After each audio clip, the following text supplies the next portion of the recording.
Today, we're grateful to be joined by the Honorable Secretary of the Ministry of Electronics and Information Technology, Shri S. Krishnan.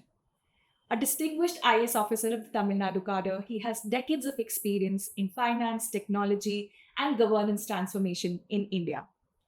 We are delighted to have him today to discuss with us the future of learning and digital transformation in India. It's a pleasure to have you here with us today, sir. Thank you.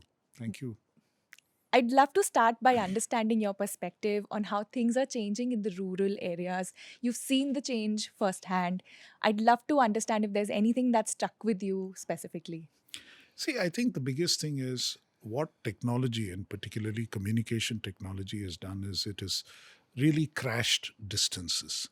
So if you look at youth anywhere in the country, or for that matter, anywhere in the world, there are so many things that they know in common. Previously, it was possible that what was culturally relevant in one part of the world is not culturally relevant somewhere else. Today, thanks to the kind of communication we have, uh, the way that information passes so quickly, all of them at a particular age group of a particular sort of bent of mind have access to the same thing. And those distances have really been solved for even in within the country. So you don't necessarily have to be in a big city. You don't necessarily have to have access to a big institution at first hand in order to have access to all this information. Thanks to what the internet can carry, thanks to all the digital content which is available, you can look at it very, very quickly. At the same time, the other part of it is that what is locally available is also broadcast much more widely. So there is a cultural specificity to a lot of what is available. And, you have even village kitchens and various kinds of things, culturally and socially, and in terms of knowledge, which is available and which is coming up. So I think that's a huge opportunity. Lovely. That's very inspiring to hear, sir. Um, I'd also love to understand how do you think the digital university platform will impact the students and their access to education all across India? I think what is happening increasingly is that there is larger and larger opportunities which are available. There is clearly, I mean, an institution and having a college or having an institute which you go to certainly helps in terms of building face to face connect, in terms of having a cohort you're with, in terms of having a teacher or a guide who is available to you at first hand.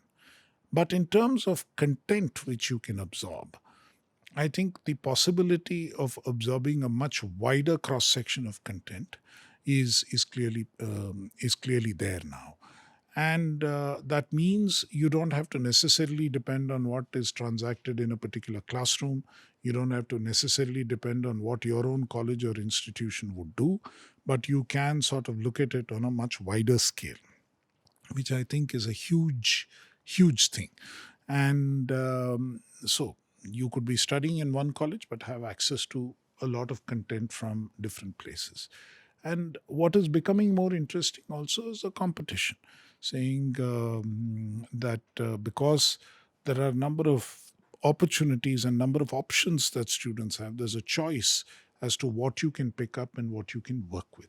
Right. And what it offers is a possibility for somebody to be a much more rounded student, have access to more content, choose also what they are interested in and do. So it is not necessary that an elective course has to be necessarily available in your own institution. You can do it from somewhere else. Now, that flexibility is also needed in educational institutions, in the educational system. And I believe that the new education policy actually offers that. So, using all of this together, I think the potential for digital university platforms is immense, and we need to use this. It is a low cost way of reaching out to a much larger group and also putting out uh, far more quality input into the space which students can use. And on that point, also, we've seen rapid changes in AI and cybersecurity. How do you think the students can stay relevant in that sense? I think today's situation is that if you do not stay up to date and if you do not keep acquiring knowledge on an ongoing and continuous basis, it's very difficult for you to hold your own in the job market. Today, the biggest challenge that we face in terms of preserving employment in some of these crucial sectors is to actually retrain and upskill a huge cohort of people, nearly 6 million people who work in the ITES sector, require to be retrained and upskilled in order to continue to stay relevant. Likewise, those who are undergoing education in various institutions currently also need modifications in the syllabus, in the curriculum, and so on. And the quickest way of doing it is in a digital mode. Absolutely. Becca. Before we wrap up, I'd love to know if there's anything that you'd like to say to a young student watching this. I think the most important thing that they have to realize is that they should not worry too much about where they stand right now. Learning for them is a continuous process. Now, that doesn't mean that, oh, will I keep studying all my life? Will I not do other things? I think they work. As they work, they learn in terms of work content, and they also keep picking up knowledge of newer and newer developments. So I think that is what they have to understand, that while they are undergoing a college course or an educational course, they can work, they can intern, they can learn as to what the work environment would really be like. And while they are working, they can continue to pick up skills, pick up newer technologies, and keep doing that. So I think both of them need to go hand in hand for them to be relevant and for them to actually use all the opportunities that they can find, whether they are entrepreneurial opportunities, innovation opportunities, or whether they are even job-oriented opportunities. That's great, sir. That's something that we learned from your experience as well. Being lifelong learners bring us forward. And thank you so much for your time today. Thank It was you. a pleasure having you. Thank you. you. Thank you.